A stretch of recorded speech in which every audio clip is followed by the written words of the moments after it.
Olá, bem-vindo ao Clube do Livro São Paulo Apóstolo. Hoje é dia 5 de novembro. Sejam bem-vindos ao meu canal. Você que está me vendo aqui pela primeira vez, não esqueça de curtir, compartilhar e vamos continuar lendo aí o livro que está aqui na tela, que eu coloquei para você, Infiltrados, a trama para destruir a Igreja Católica a partir de dentro. Hoje nós iremos ler o capítulo número 28 e, como sempre, não posso deixar de tomar o cafezinho, né? E lembrando que casa bem, né? Leitura, café, leitura, para você que é apreciador de um bom café. Bom, como sempre, nós iniciamos, né, este momento de estudo rezando a oração à Virgem Imaculada para antes do estudo. E aqui eu volto a reforçar para você que está nessa caminhada. Reze essa oração. Se agarre à Virgem Maria e peça para ela discernimento, sabedoria, para que os nossos ouvidos abram, as escamas dos nossos olhos sejam limpas, caiam por terra e que o nosso coração também receba com muita harmonia a bem-aventurança. Então, vou projetar aqui na tela, como sempre eu faço, a oração à Virgem Imaculada para antes do estudo. Hoje nós vamos ler o capítulo número 28. Ratzinger versus Bergoglio no conclave papal de 2005. Gente, foi uma coisa, meia esquisita. Mas vamos lá. Oração à Virgem Imaculada para antes do estudo. Em nome do Pai, do Filho e do Espírito Santo. Amém. Debaixo do vosso patrocínio, ó Mãe Diletíssima, e invocando o mistério da vossa Imaculada Conceição, quero prosseguir os meus estudos e trabalhos literários e protesto fazê-lo principalmente a fim de servir melhor para propagar a honra divina e o vosso culto. Rogo-vos, pois, Mãe amantíssima, sede da sabedoria, que favoreçais benignos meus trabalhos, e eu, de boa vontade, piedosamente, vos prometo que é justo. Todo o bem que me provier dos meus estudos, hei de atribuir inteiramente a vossa intercessão diante de Deus. Amém. Em nome do Pai, do Filho e do Espírito Santo. Amém. Bom, hoje, domingo, dia do Senhor, vamos oferecer esse momento de estudo pelos doentes, pelos que estão agonizando nos leitos de hospitais. Nós estamos no mês das almas, em que a gente reza para as almas do purgatório. Então, vamos rezar pelas benditas almas do purgatório. Vamos oferecer as nossas orações pelas benditas almas do purgatório, para que a gente consiga, pelo menos com os nossos sacrifícios, as nossas penitências, pelo menos libertar uma alma do purgatório. E que não seja, às vezes, aquele do nosso ente querido, porque muitas vezes a gente quer direcionar as nossas orações para uma determinada pessoa, para uma determinada alma. Mas nós, consagrados à Virgem Maria, a gente sabe que é Nossa Senhora que direciona as nossas orações aos mais necessitados. Então, peçamos a ela, peçamos a intercessão da Virgem Maria para que ela direcione as nossas orações das almas do purgatório para uma alma que esteja mais necessitada, para uma alma esquecida, por aquela que nem lembra dela. Eu quero compartilhar aqui com vocês, realmente, quando a gente vai ao cemitério, e eu fui no cemitério no dia 1º, bem aqui perto, aqui mesmo na cidade nova onde eu moro. Quando a gente começa a andar ali no cemitério, a gente percebe realmente que, existem pessoas esquecidas pela situação do túmulo, né, pelo estado que está ali o túmulo. E aí eu falei assim, nossa, e essa pessoa, será que ela está no purgatório? Será que ela foi para o céu? E a gente começa a meditar a respeito sobre os novíssimos, céu, inferno e purgatório. Como que estava o estado dessa alma antes dela partir? Será que ela teve condições realmente física e mental de se arrepender de tudo que ela fez durante a vida? Será que essa alma foi boa, foi caridosa, cuidou do próximo, né? Então, assim, são perguntas que nós fazemos ali diante de um sepulcro abandonado, eu vi vários abandonados, e deu para perceber que a grande maioria é protestante. E a gente sabe que os protestantes, eles não acreditam, né, nos novíssimos, eles não falam nos novíssimos. Para eles estão 100% salvos. Outros têm aquela mentalidade que morreu, está no sono e só vai acordar para o julgamento quando Jesus Cristo vier no julgamento final. Outros não acreditam no purgatório. Então, assim, a gente precisa muito rezar realmente pela conversão dos pobres pecadores e agora, nesse mês, dedicar as nossas orações às benditas almas do purgatório. Tá?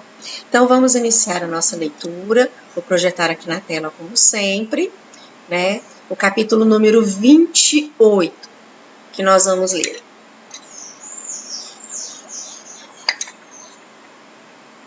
Ratzinger versus Bergoglio no conclave papal de 2005. Vamos ver o que Taylor Marshall vai nos descrever a respeito desse conclave. O Papa João Paulo II morreu em 2 de abril de 2005. Sua morte significou luto global pelo homem que foi verdadeiramente o primeiro Papa televisivo. O cardeal Joseph Ratzinger, como decano no Colégio de Cardeais, pregou no funeral do Papa e foi considerado um candidato provável a Papa no próximo conclave. Este ocorreu de 18 a 19 de abril de 2005.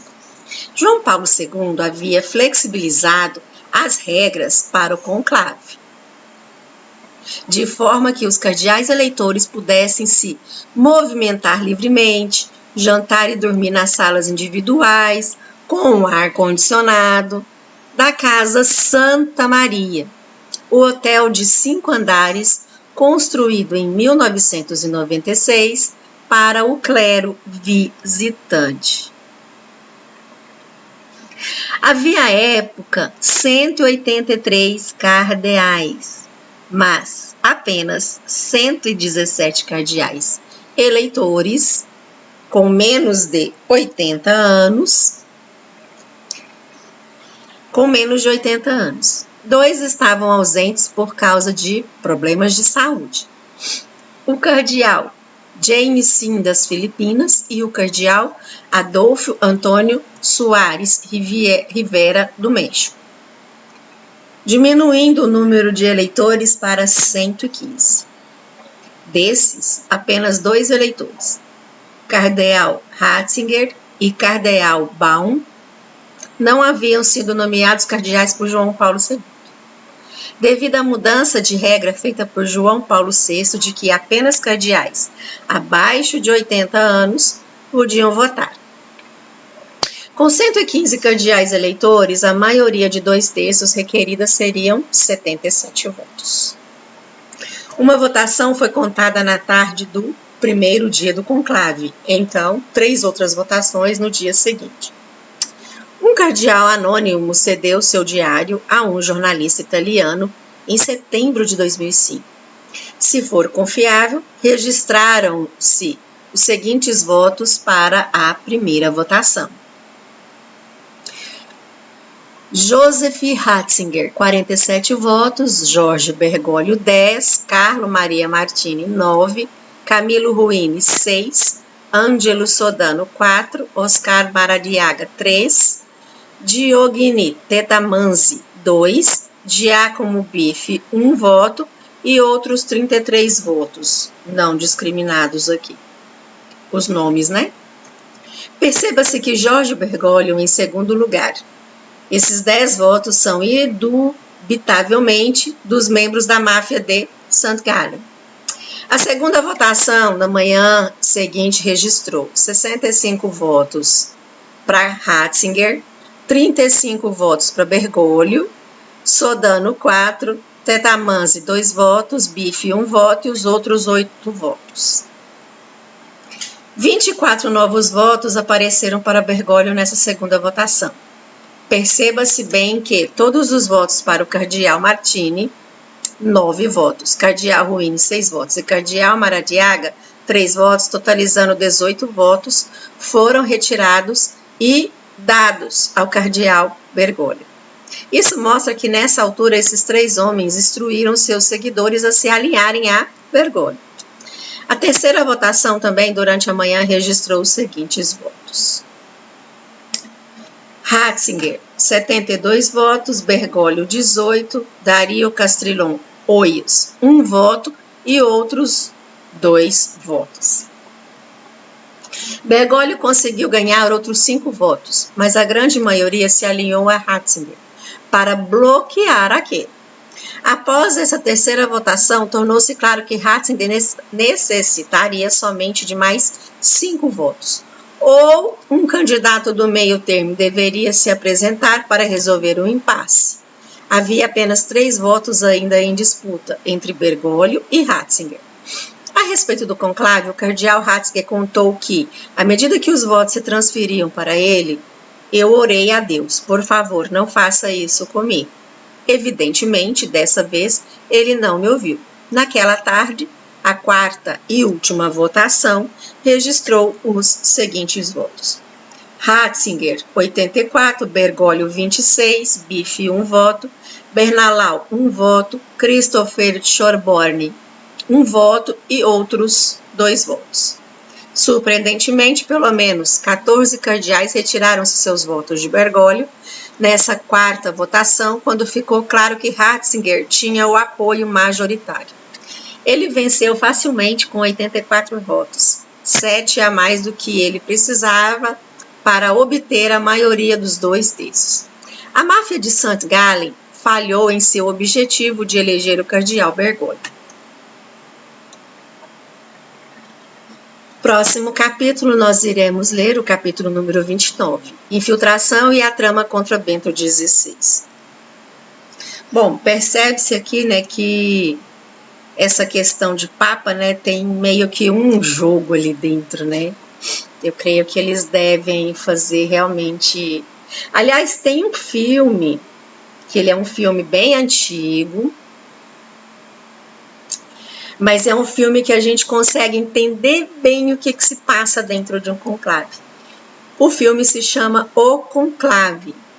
Inclusive, o ator desse filme é o que fez Paulo Apóstolo no filme com Jim Caviezel. Né, que Jim Caviezel é Lucas e esse ator é o Paulo Apóstolo, só que ele estava mais novo e tal. Nesse filme, ele demonstra realmente como que eles fazem justamente, né, essa questão de pedir voto e as negociações dentro de um conclave. Então, assim, quando Taylor Marshall cita a máfia de St. Gallen, na realidade, aqui eu já até falei nos vídeos anteriores, né, que tudo que está relacionado à máfia está ligado à maçonaria. Né, a própria maçonaria criou essa máfia, né, essa coisa de administrar justamente um determinado local, né, como a máfia italiana, aí a gente tem a máfia siciliana, aí nós temos aí a máfia suíça, na Espanha tem também a máfia, assim como no Brasil, né, então nós temos aí a máfia, hoje a máfia que comanda realmente, né, a parte civil no Brasil, hoje está no poder. Né, venceu a política, está no poder. E que se você for buscar, como diz o professor Olavo de Carvalho, Ele sempre fala, quando você vê algum determinado assunto, vai procurar a primeira fonte. Vá na fonte. E aí, se você for buscar realmente vasculhar, entendeu? E sair na fonte, a gente percebe que justamente, né, essa situação que a gente está vivendo no Brasil, como nos países vizinhos, também está relacionada à máfia. Né? Nós chamamos de comunismo. Mas nós sabemos que a questão do comunismo, do socialismo, veio da maçonaria. E que se nós formos investigar mais a fundo de como que surgiu a maçonaria e tal, nós vamos cair no judaísmo, nos judeus. Né? A grande maioria são maçons. Nós temos aí as grandes famílias aí, Rockefeller, Rockfield, George Soros, Bill Gates, né? Aqui no Brasil nós podemos citar alguns nomes, mas atentamos realmente ao que o Taylor Marshall quer nos mostrar, né? Porque a investigação dele foi bem afim. E a gente, quando pesquisa, realmente vai buscando, a gente começa a ver reportagens. É porque aqui no Brasil, e nós como brasileiros, a gente, né, a começar até pela escola, com relação ao inglês. Quem aqui sabe falar inglês mesmo? Nós ficamos na escola por aproximadamente 6, 7 anos aprendendo só o verbo to be e mal sabemos falar o verbo to be. E mal sabemos qual é o significado do verbo to be. Que diária pegar uma reportagem em francês, em espanhol, em italiano, que é onde realmente saem essas coisas. Hoje a gente tem aí a Fox News nos Estados Unidos, que vem mostrando justamente algumas situações, porém eles já afastaram até o repórter, né, que é o Tucker Carlson, né, da Fox News, por ele realmente denunciar tudo isso daí, inclusive relacionado com a nova ordem mundial e até o que está acontecendo dentro da igreja. Então, a gente precisa continuar realmente em oração, é o que eu peço para vocês aqui do Clube do Livro São Paulo Apóstolo. Continuemos em oração pela igreja. Continuemos em oração realmente pela igreja. Nós precisamos realmente nos dedicar, né, e fazer penitência por verdadeiros sacerdotes. A Igreja Católica, mais do que nunca, a Igreja Católica, mais do que nunca, precisa de oração. Se nós fazemos parte da vinha do Senhor, que Cristo é a cabeça, mais do que nunca precisamos continuar em oração. Rezemos pela igreja. Continuemos realmente, né, nos mortificando, nos penitenciando, como diz Nossa Senhora lá em Fátima, penitência, penitência, penitência. Penitência pelos pobres pecadores. Porque o que nós estamos enxergando aqui, eu creio que você que faz parte do Clube do Livro São Paulo Apóstolo, né, muitas almas estão se perdendo. Muitas, milhares, não são poucas não. E nós precisamos aqui, com o nosso trabalho, com o nosso conhecimento, com o nosso estudo, precisamos estudar mais e mais. Como diz o nosso querido Padre Sertilanges, né, na vida intelectual, a vida de estudo é uma vida árdua. É uma vida como se fosse num regato. Como que é um regato? Cheio de curvas, pedras, tropeços. Para quem, bom, aqui eu já expliquei que eu sou engenheira ambiental e eu tenho o costume de fazer levantamentos. É como se eu fosse fazer um levantamento na área, que eu tivesse subir uma montanha, passar por pedras, pegar um facão e abrir picada. A vida intelectual, a vida de estudo é essa. A gente tem que abdicar de muitas coisas. Abdicar do mundo mesmo. Né? O Padre Sertilanges, ele nos dá justamente esse conselho, que Ou você é ou você não é. Porque não tem como, né? Não existe meio termo. Então, quando a gente começa a estudar e a pesquisar, o nosso caminho ele só vai abrindo. E o professor Olavo de Carvalho, ele fala isso, que quando você começa, realmente parece que é uma coisa, né? Você quer buscar realmente a fonte. E nós aqui no Brasil, a gente tem essa dificuldade, principalmente porque a grande maioria dos livros, principalmente aqui, né, o Taylor Marshall, quando escreveu esse livro, né, grande maioria, né, das fontes estão em francês, em italiano, em alemão.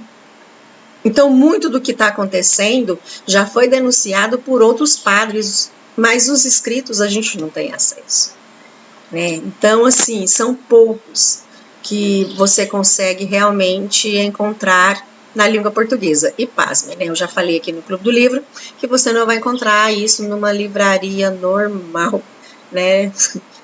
Hoje as livrarias elas estão vendendo tudo menos o que teria que ser, né, que faz jus ao nome livraria, menos livros, né? Mas então fica aqui, tenha um bom domingo com a intercessão da Virgem Maria e hoje nós vamos rezar aqui agora o Ângelus. Vamos encerrar com o nosso Ângelus por causa do horário em que eu estou terminando de ler, tá? São 18h11 aqui neste momento. Então, vamos lá. Em nome do Padre, et Filho, et Espírito Santo. Amém. Angelus Domini nuntiavit Mariae, et concepta Spiritus Sancto. Ave Maria, gratia plena Dominus tecum, benedicta tui mulieribus, et benedictus fructus ventris tui, Iesus. Santa Maria, Mater Dei, ora pro nobis peccatoribus, nunc et in hora mortis nostrae. Amém. Ecce ancilla Domini, fiat mihi secutu verbo tuum. Ave Maria, gratia plena Dominus tecum, benedicta tui mulieribus, et benedictus fructus ventris tui, Iesus. Santa Maria, Mater Dei, ora pro nobis peccatoribus, nunc et in hora mortis nostrae. Amém. Et verbum carum facto est, et habitavit in nobis. Ave Maria, gratia plena Dominus tecum, benedicta tui mulieribus, et benedictus fructus ventris tui, Iesus. Santa Maria, Mater Dei, ora pro nobis peccatoribus, nunc et in hora mortis nostrae. Amém. Ora pro nobis Santa Dei Genetrix, udigne ficiamo promissionibus Christi, oremus. Gratia Tue, quesimus Domini metibus nostri infundi, uticui angelo nuteante, Christi Filii Tui incarnatione cognovemus per passione, ad resurrectione gloria perducarmo periodo in Cristo Domini nostro. Amém. Glória ao Padre, et Filho, et Espírito Santo, sic ut era principio, nunc et semper et saecula saeculorum. Amém. Glória ao Padre, et Filho, et Espírito Santo, sic ut era principio, nunc et semper et saecula saeculorum. Amém. Glória ao Padre, et Filho, et Espírito Santo, sic ut era principio, nunc et saecula saeculorum. Amém. Em nome do Padre, do Filho e do Espírito Santo. Amém. Vejo vocês no próximo encontro, na próxima leitura, em que a gente vai ler o capítulo número 29. Tá? Tenham um bom domingo. Até lá!